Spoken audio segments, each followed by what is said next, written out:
Gotta be true to yourself. In a world there's nothing else. Gotta play the game right, gotta make your path. You scratch, you dig, you lay in your ground. You bustin' your rounds, nobody gon' stop you. No ops, no cops, everything about you. Looking good, you good, she good. Y'all people really wanna know the reason? It's that ripple effect. That's just that ripple. That's just that ripple effect. What you do, come back triple. Hey, what's going on? It's your kid out back in Ripple Effect. You already know what it is, and you already know the vibes. I appreciate you guys so much for sticking with me, especially with these Magic Mondays. It was actually really a way of getting myself motivated, and somebody told me, hey, you know, you should really put this out there and really start to inspire other people, because you never know what others may be going through, and maybe they need to hear some of this, and it's been a success. So I really appreciate you guys for that, and we got to get into it. It's been far too long. There's been a lot going on. I know you've been hearing my kind of updates when I've been, you know, checking in with the Giants, the Knicks, or just overall news, if people got their bags, stuff that's been going on. There's been a lot of unfortunate things going on in the NBA season, and it hasn't even really started yet. But we're gonna tackle a whole bunch of things because, like I said, sports does not stop, and there's been so much going on. Now, I don't watch ESPN as much as I used to. I mean, be really faithful to it, but you know, life gets in the way. When you're in school, working, and doing all these other things, sometimes you don't really get a chance, right, to sit there and watch, you know, daytime TV. But I did notice that Molly Qerim was no longer on First Take. Now, I've been watching, I mean, I go back to the Jay Crawford days, Skip Bayless, you know, I go back to Cold Pizza. So I've been around. Probably dating myself a little bit, but I've been around ESPN, I've been around First Take and what it's come to now, and I still enjoy it from time to time, but honestly I don't watch it. I'm not, you know, an avid listener like some, so if you guys are, feel free to chime in. What do I think about it? I've definitely gotten some questions about that. I had to really sit there and think about it, because I feel like you need to do what's right for you. And Molly Qerim not showing up and being very abrupt with her decision and deciding not to let Stephen A know of what she was about to do, or anyone else. And believe me, I can understand why, you know, because at the end of the day, he's gonna have to do what's best for him and ESPN. So, you know, you can't really tell the company man what you're about to do, because they're going to have to look out for their best interests. And I'm sure the whole point of her leaving was because this was in her best interest. And honestly, I liked her, but I didn't think she was a right fit. I always tried to find reasons, because I'm, you know, an optimist. I always try to find little reasons just to see, you know, maybe it just needs time to gel. But honestly, when you just know and you know, and when she's out and there's another host on, you could just see the difference. I think it was too much. I don't know if it was like a power struggle, or I don't know if it was like a contract negotiation. I don't know, but I don't feel like she was ever really given the respect that she felt like she deserved. And then if it was a money issue on top of that, you know, I can see why she chose, you know, to leave things the way it was. It was 10 years. It was a lengthy time that she was there, and I can see why everybody was definitely very surprised and naturally wanting to know why, right? I believe she left an Instagram post that was very, you know, generic. It didn't really offer much explanation as to why this was so abrupt, exactly what happened. But if you watch the show, you can kind of, I don't know, I can kind of see that she didn't look like she was 100% happy with everything that was going on. And, you know, and it's unfortunate because obviously First Take is a huge show throughout the day. You can tell that Stephen A just got his big contract. You know, they're doing all right. They've been making some changes because, you know, Cam Newton's in there now. They have a great host of people. So usually when I choose to watch the show, it's not just because of one person. It's just because they have a plethora of people with all these different new bright ideas, and they're coming at things from different angles, whether it's players, whether it's the media, whether, you know, you have the analytics guys, then you have guys that are more on the betting side, you know, so you have like a lot of different dynamics that's in the mix there. And even when you talk about other people that have like an undergrad in and psychology. So they're bringing their own, perspective to the conversation. I believe that's Kimberly A. Martin. Yeah, just to give you a quick shout out, because I watch and I pay attention. And Mina Kimes, Dan Orlowski, Ryan Clark, Swag Goo, that's Marcus Spears. Yeah, like I said, I'm familiar with all these guys, and I definitely pay attention, and I love getting the different perspectives. It's what makes the show, right? I mean, even Ryan Clark, I think, joked about saying, like, we should call it like Stephen A. and Friends, instead of no, but First Take is definitely aptly named, because it just means that it's plug and play, right? There's no names on the show, so it's, it is what it is. But I do wish Molly Qerim the best, because I did enjoy what she brought to the show, even though it just didn't work out.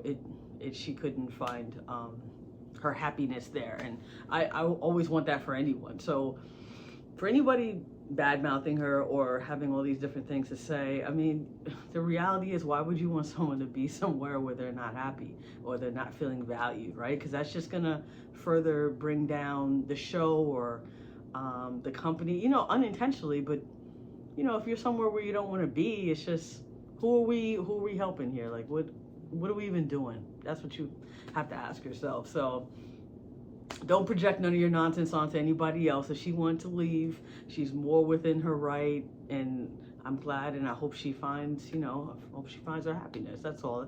And I'll leave it at that. But that was definitely a shock to me, because I was like, I haven't watched this in so long. It's been like, I don't think I watched it like all summer, and I just happened to just turn it on, and I'm like, wait, what? I missed like the first half hour, so I know Stephen A. probably went on a whole, monologue about, whatever. But anywho, that was just my little take on that. But we got to talk about the Giants and what's been going on. And you already know who I'm talking about. There's a couple of you, everybody was asking me about the Giants in the beginning of the season. I said it was going to be interesting. What did I mean by that? Did it say we would be winning? No, I wasn't even able to give you a number, because honestly, I couldn't even tell you exactly who our starting quarterback would be by the end of the year. But I did tell you around week 4 or week 5, we would see Jackson Dart. And, lo and behold, a few days before week 4 starts, Daboll announces that he will be benching Russell Wilson, which is a true pro, and I know that couldn't have been easy. Just only 3 weeks at it. New program, new system, new city. Crazy. But then he also told Jackson Dart, like, hey, get ready, and we're going to put you in a great position to be successful. And I know he had a great preseason, but, when you're playing with a lot of guys that are probably no longer either in the NFL anymore, or just, it's just very different. It's just very different when it comes to preseason, playing 3rd, 4th, 5th string guys, versus playing a bunch of starters. So it's going to be really interesting to see his growth, and this is where his journey begins. And we're all going to have front row seats, and we're all going to get to be a part of it. I know a lot of you were thinking maybe he should have stayed, maybe it should have been more week 5 with the Saints, and that's why I kind of said that too. I was looking at their schedule. I was like, we definitely do not have an easy schedule, hence why I said this season would be interesting, which it has been, because we didn't know that Russell Wilson would throw for over 400 yards. But depending on when in the season you were thinking this, we also didn't think Michael Parsons wasn't going to be, in our immediate division in the NFC East, causing havoc for us. So obviously, Russell had all that freedom, because their defense was just non-existent, and that which probably bought him another week. But I say all that to say, listen, even after he had that amazing game, listen, guys, I was one of those ones that say, I'm ready for Jackson Dart. I was ready, and I know people were just like, oh, but he had 400 plus yards, and he did. Dude, we lost. That's number one. Great. His stats, cool. It's like you have to kind of look at the bigger picture here. Like, I mean, I would say no offense, but no, take offense. Dallas is terrible. We knew their defense would be terrible when Michael Parsons left. The only people that didn't realize that was Jerry Jones until I guess he's one of those people that was just like, he didn't want to believe it until he saw it for himself. So now he sees what we've all been talking about, and what other players and what Cowboys fans were worried about, right? Of you guys being terrible and looking the way you did, and making Russell Wilson look like a stud out there, and us foolishly keeping him on for another week instead of grooming the next guy to be whatever it is that he's going to be. So it's like people just automatically just assumed like, oh, he has such a great game. Oh, he's just going to feed off that. And I'm just like, dude, we're playing Kansas City next. I'm sitting here thinking like, yeah, Kansas City's got their own fair share of problems. But with Andy Reid and Patrick Mahomes making things happen, and then Russell Wilson, there's just no consistency just yet. Okay, we see what you look like against a bad defense. You know, we've already seen what you look like with other defenses. I was like, are we really willing to risk that? Like, what are we doing? If anything, knowing how bad Dallas defense was, that's probably when you probably should have put in Jackson Dart. But I get it. This is what happens when you kind of not freely coach the game, when you're definitely feeling that pressure of not only the New York media, but your job. Like, I mean, your job is literally on the line. And you can tell that Dable and obviously the GM, they are literally playing for their lives right now. Like, every coaching decision, every player decision, like every little thing, every little play that they run, I feel like they just have their job security on their mind. And you know what? I know it's a lot easy for me in my chair to sit here as I, you know, drink a beer or two, sitting here watching the game, to sit there and say, oh, how are you going to make that decision based off your job? Like, guys, we all make decisions based off of job security, you know, for our families, for our livelihood, for a lot. So it's like, I get it. I know we like to live in this sports bubble because it takes us away from our reality. But at some point, like, we got to be a little bit logical every now and again. We got to throw in some realism, like to sit there and say, you know, why is this man constantly thinking about his job? I'm just simply pointing out that it's obvious that that's what he's doing. Because if we're going to sit here and look at this as like strategic, you know, I mean, we're obviously counting wins here because now we got to go up against the Chargers. You see what the Chargers look like right now? I mean, come on. Justin Herbert, they're already calling him like an early MVP voting right now for him. Like, I mean, that's what we want. And then their defense, we're going to throw the kid up against that. You couldn't wait one more week when we had the Saints, which is a lot easier.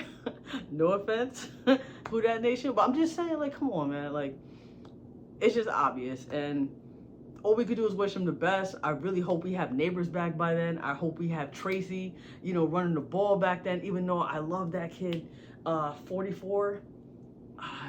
I'm going to butcher his name, so I'm not even going to do it to myself or him because I like his energy, the rookie, what he's been doing out there for us. But the fact that we don't have our two guys this season, I mean, this next game, oh, man. So, and our running game has already been kind of like non-existent, with the exception of last game.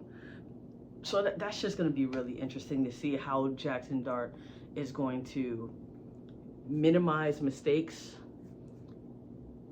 just only like really sit there and see what the defense is giving. And I know that's going to be very hard for him to do because the game has not slowed down for him, not just yet. I mean, if it does on Sunday, I'm going to be happy, but he has to really learn to slide, because even in the preseason, I saw Dable had to take him out, just kind of teach him that lesson. Like, dude, you can't be going in there head first with these guys. Like, no, you need to learn. If you're going to start to run, you see something where you have some room to make a play, I'm with you with that, because that's part of the reason we have you in there, because we know Russ is at the point of his career that he can no longer do that. Like, his legs are not an option, because even when we think they're an option, we've seen what we've seen and we don't want to see that no more. Like, we're done with that. Like, no.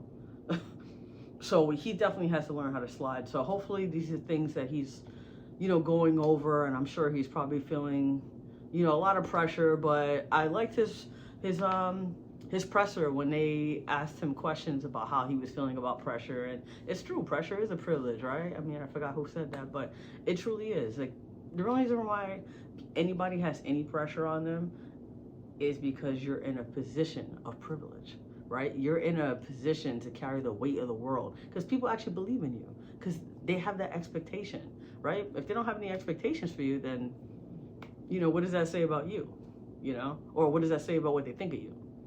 The fact that everybody does have these expectations, everybody does believe in you, everybody's looking for that new energy in New York, You know, especially since the Knicks season is about to start up. We're just looking for something to believe in right now. We are 0-3, 0-3.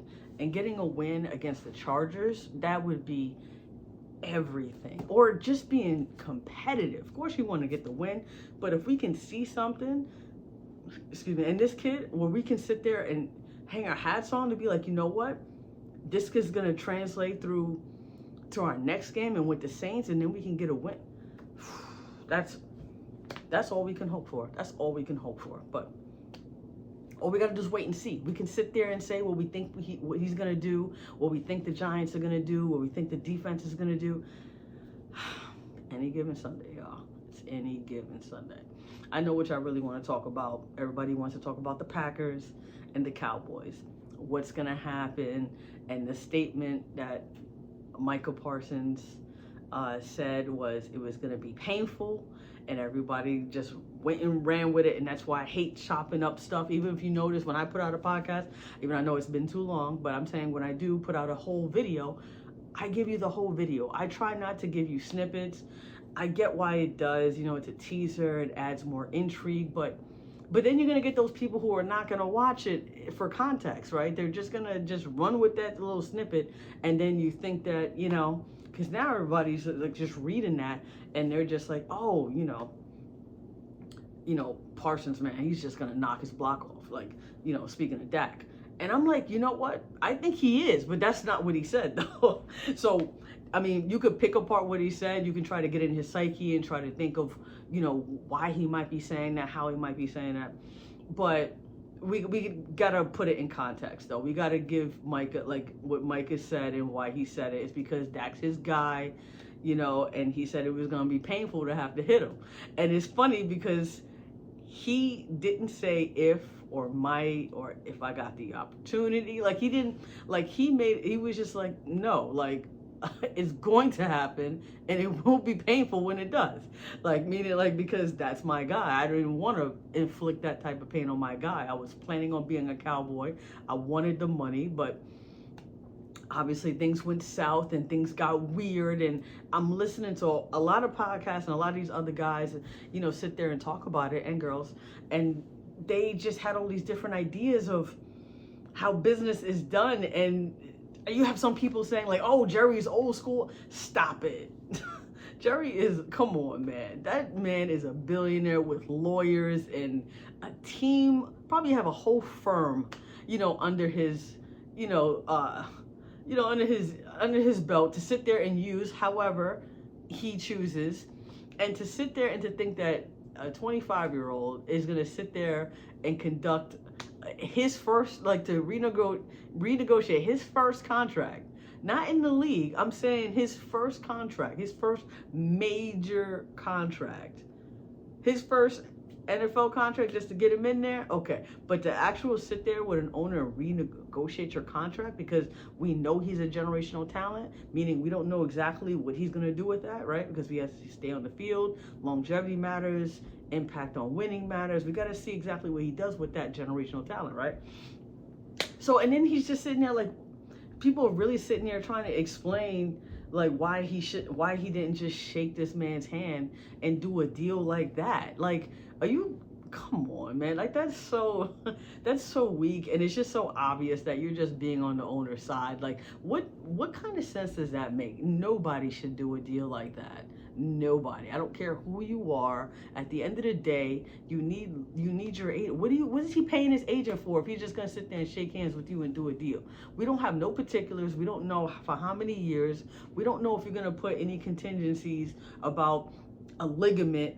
You know, if it re-aggravates, then that null and voids part of the money or part of the guaranteed money. Come on, because you think they don't do stuff like that? They do. Because I've heard from past players or retired players or even current players that it happens. Like, they have all types of, you know, stipulations and disclosures, all clauses, all in these contracts. So you really have to read the fine print, like, for real, for real. If you don't, then it's just on you. And unfortunately, a lot of guys have been put in difficult decisions where because they didn't read their contract in entirety, or have a lawyer sit there explain to them what they're signing, like an agent.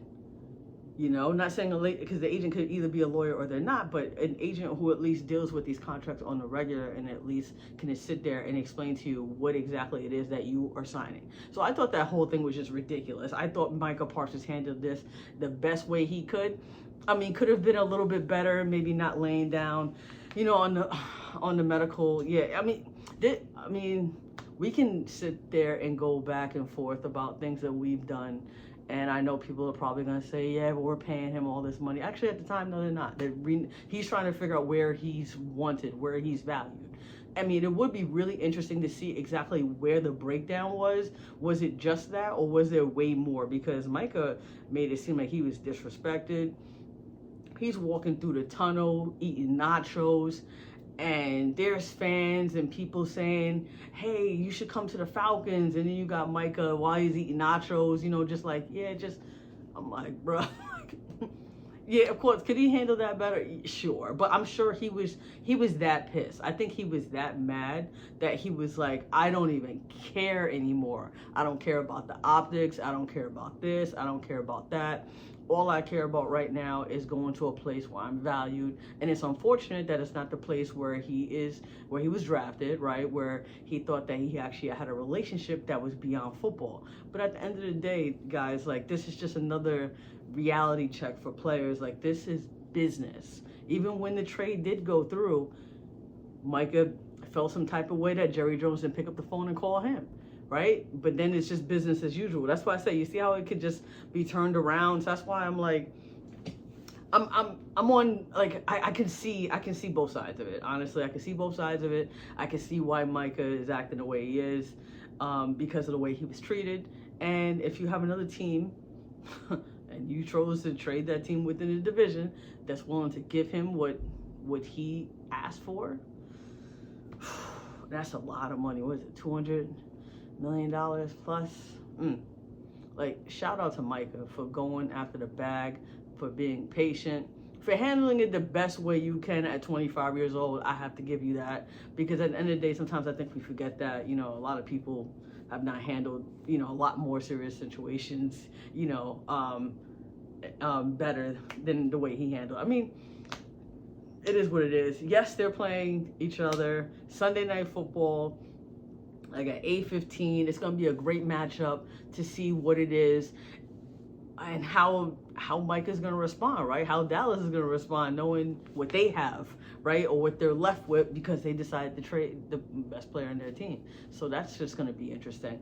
And there was a lot of talk about a tribute video. Like, listen, I like Micah. I've seen him on his podcast and a bunch of interviews, and he just seems like a real likable guy, even though, you know, he has his ways, but, you know, I mean, he's talented. I get it. It is what it is. But a tribute, and I mean, I know he didn't bring it up. I know he was asked this, so that's kind of on the media's, you know, stirring the pot a little bit, because I know he didn't mention it, whether there should be a tribute video for him. But come on, guys. For what?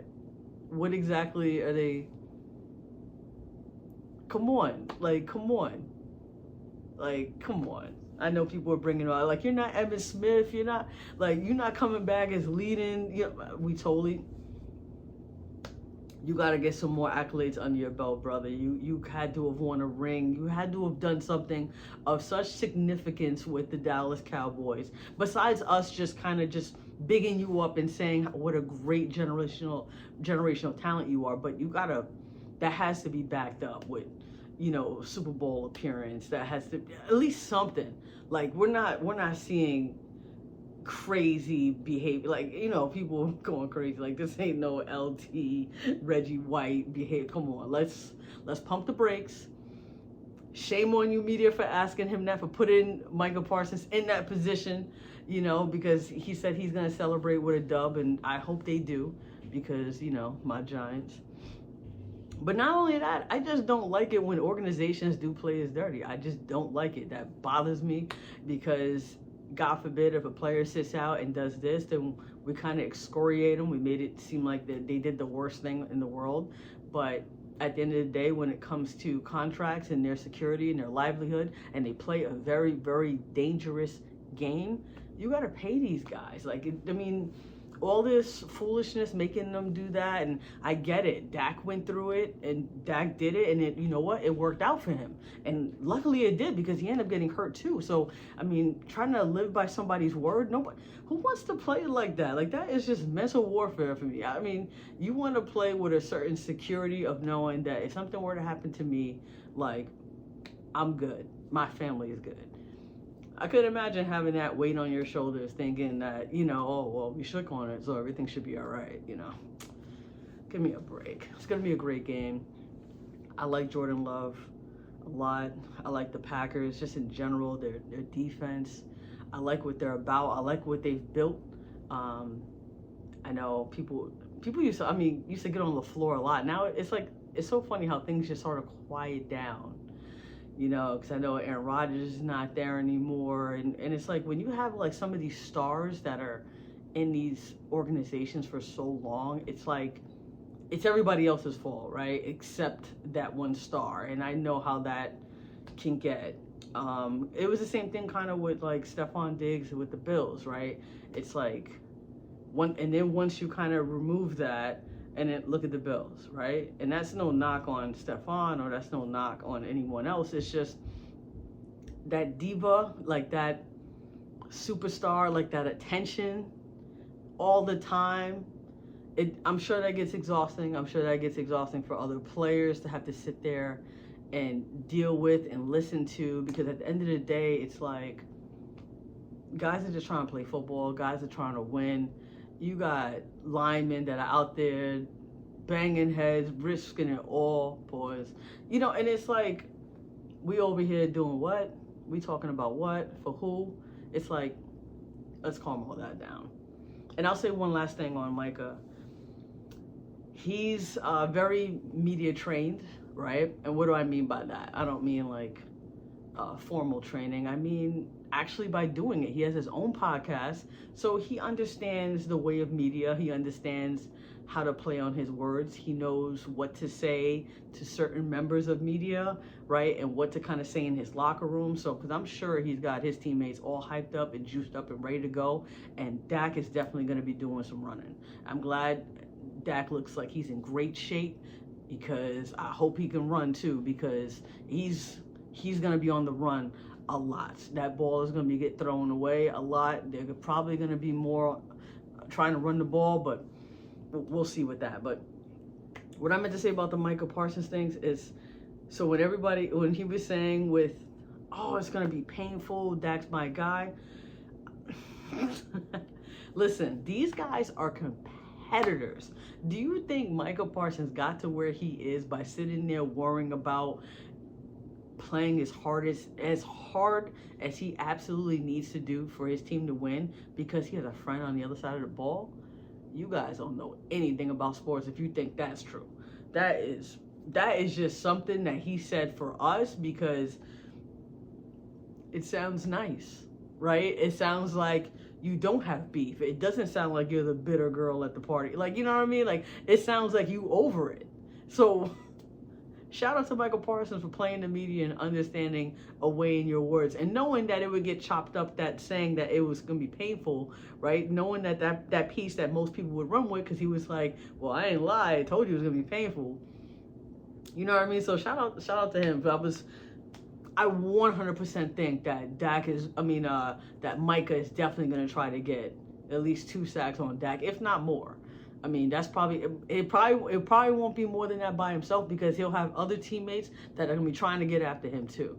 But at the same time, you also got to watch the run game. You also got to watch to see what else is going to happen, because that's going to be interesting. That's going to be interesting. Oh, by the way, CeeDee Lamb is not playing in that game. So that's definitely something else to watch out for. So Pickens is probably going to get doubled. So yeah, I can definitely see that happening with the safety dropping down. And but Pickens, heck of a player though. Heck of a player. So let's not rule him out. Let's not act like they don't have Turpin and other guys on the team that can step up, and Ferguson that can make plays and that can get the ball downfield. And let's not mention the kicker. We already seen what he did, like, what was it, 64 yards, or 65 yards? You know, the professional soccer player turned world-renowned kicker for the Dallas Cowboys. Can't think of his name right now, but I just remember watching him a couple times, and I'm like, that dude is serious, and he's stone cold. I think he was the first kicker to actually not only tie the game, but then win, but then actually send the game to overtime, and then actually win the whole thing with him kicking. Unbelievable, unreal. So we got some good ones coming out. But I'm gonna switch it over real quick to some Knicks because I'm a little thirsty. I can't help it. I have to sit there and talk about my Knicks and sit here and figure out where we're at. And I was actually watching a lot of tape. I did watch the block party that the roommates had. Josh Hart, Jalen Brunson. They brought JC out, which was cool, which is Jordan Clarkson. He's a new member of the Knicks. I'm glad to see him there. And Josh Hart did speak a little bit about how would he feel if he was going to be coming off the bench, and how would he feel about that. And what I love about Josh Hart, he's so real, he's so authentic. He is not going to be anybody else but himself. He said straight up that he wouldn't be happy about it, but at the same time, he's all about sacrifice. We've seen what he's willing to do. You didn't see all the bloody nose, in the playoffs. Like, I'm not worried about Josh. Josh is going to do whatever he needs to do to get the job done, and I'm happy to hear that, because there's going to be a lot of changes. I watched the media day with the Knicks. I've watched Mike Brown and his approach, and how he plans on connecting with the players, and what he plans to do. And his plans is try to get Jalen Brunson off the ball, which is awesome, because I was saying the same thing. I'm like, this dude is getting beat up. When people decide to guard him all the way, all 94, I'm like, bro, this dude is getting beat up every time. So it's like, not to mention his conditioning is great. We've seen what he can do, but if we can kind of alleviate some of that, this is what Mike Brown is saying, and kind of let him play off the ball, get him some easy catch and shoots, some better looks, setting some screens. And everybody just seemed like they were with it. They understood it. I heard Kat speak on it a little bit. He wasn't even aware yet, because remember, the guys haven't even played together just yet. This was just right before practice, or the day before practice. So guys were still just getting acclimated to each other and talking with the media. And it's going to be a whole new system, I don't want to say a whole new team, but because, Markel Bridges just got his extension. Shout out to him. Such a professional, such a great guy. Like, even the way he handles himself, the way he carries himself, the way he speaks, the way his work ethic is crazy. I hear, like, dude's in the gym like twice a day. He's already getting in his time and his work, and makes sense. He's Iron Man, durable player. You already know what we're getting out of him. I'm just excited to see what the season starts. I'm waiting to see how it's all going to come together. I'm hearing about Jason Tatum and his rehab and his recovery, and how he's dealing with that, and how he does talk to Dame and also Halliburton, and they're on different levels of their recovery. They're at a different stage in their process, but at the same time, they're dealing with a very serious injury, that can definitely have them in some dark times, definitely have them reflecting on things and how their game is going to look after. And Jason Tatum said he's in the gym, or in rehab rather, 6 days a week, and he said he's not doing that for nothing, because I know everybody has him ruled out for the season, but I don't know. I know he's not going to try to rush it. I know he's going to be smart and listen to the doctors, but I don't know. So that's something we also have to pay attention to. Boston Celtics are going to look extremely different, right? They don't have KP anymore. They don't have Holiday anymore. Oh, and for the Knicks, before I forget, we do have Malcolm Brogdon now. So that's another great pickup. Someone that can relieve the pressure off of Brunson, that can come in, be a professional, do what he needs to do, traditional point guard. Or even in some cases, he'll bring up the ball, relieving Brunson some of that, responsibility, which can kind of give him less minutes, because as you know, once we get deep into the playoffs, the Knicks have maxed out minutes from Josh Hart to Brunson, especially Josh Hart. But now we have a mix of guys that we can kind of share the minutes, and I know it's going to be difficult for a lot of guys because when you're used to being out there and now you have to kind of be on the bench, but at least they're going to be fresh. And that's one thing that kind of killed us with Indiana. I mean, you saw these guys like get in their rest and another guy came in, did their thing, did what they need to do. They were out. I mean, it was like clockwork. Like Rick Carlisle had them, you know, I mean, everything was just all decided. He didn't even flinch. Like he looked, you know, polished. Like that's just Rick Carlisle. So that's what a championship coach looks like. So I'm hoping, you know, from Mike Brown, you know, he has some championship, you know, experience under Steve Kerr, and I like what he did with Sacramento, and I don't really know everything that happened there and why he ended up leaving, but there was a lot of stuff that went on over there. That I'm sure that will come out in a 30 for 30 at some other point, but it was just interesting. And not that I'm not glad that I have him, it was just under the circumstances of losing Tibbs, and he got us so far in the playoffs that we have not gotten to in like over 25 years. So it was definitely a little nerve-wracking when we heard the news. It wasn't something that we were expecting, even though it's kind of weird, because I'm not gonna lie, it's not like we wasn't expecting, not like it was like a huge surprise. It was just when it happened, like I think it was just like like it was just like a shock. It was just like, whoa. Like, I mean, I know there were issues, but whoa. And it was just more so at the time, it looked like we was just knocking on the door for like random coaches, and I'm like, wait, we just fired our coach that literally got us all the way to the Eastern Conference Finals, and y'all don't even have an option yet? Like, y'all don't have a plan B? Like, what are we doing? Like, that was the part that was kind of like puzzling to me. If you're gonna fire the guy, you better have somebody like lined up. You better, you know. But Mike Brown, you know, I've given it a lot of thought. It's been a long summer, and the guys feel comfortable about it. They seem to be bought in, and what else are they gonna do, right? What else are they really gonna say? We'll see it when it's out there on the floor. We'll have more of an idea of how guys are reacting. We'll see the camaraderie. Is it still the same? Is the chemistry still the same? You know, are guys happy in their new roles? Are we winning? You know, or even when we are losing, how are they gonna face adversity? How are they gonna bounce back? Who's gonna be the leader? I know Brunson's the captain, but who's gonna be, you know, the real enforcer, the real vocal leader, that dog that you sort of need, especially when you get deep into the playoffs, to kind of really hold guys accountable and not let anything slide, because we're playing for something that's bigger than each individual. You know, you're playing for New York City. Like, this is the Mecca. We need to win a championship, okay? At least in my lifetime. Like, but anyway, I digress with that. But yeah, I just wanted to come back out, give you guys, you know, a nice little episode of things that I've been paying attention to and things that I've been following. And if you guys have any other ideas or things that you want me to speak on, let me know. I know there's a game tonight that I'm definitely gonna check out. I know a lot of people are not really excited about it. There's nothing really, you know, fancy about it. I think it's like Arizona Vikings, I believe. But at the end of the day, it's like, sorry, I didn't want to get that wrong. It's the Cardinals and Seahawks, so I just had to check it out.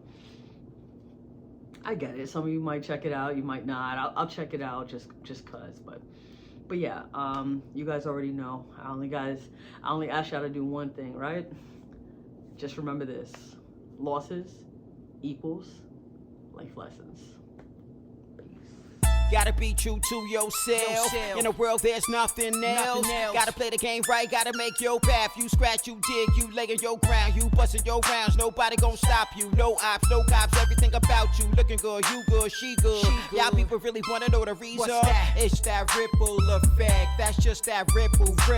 That's just that ripple effect. What you do, come back triple.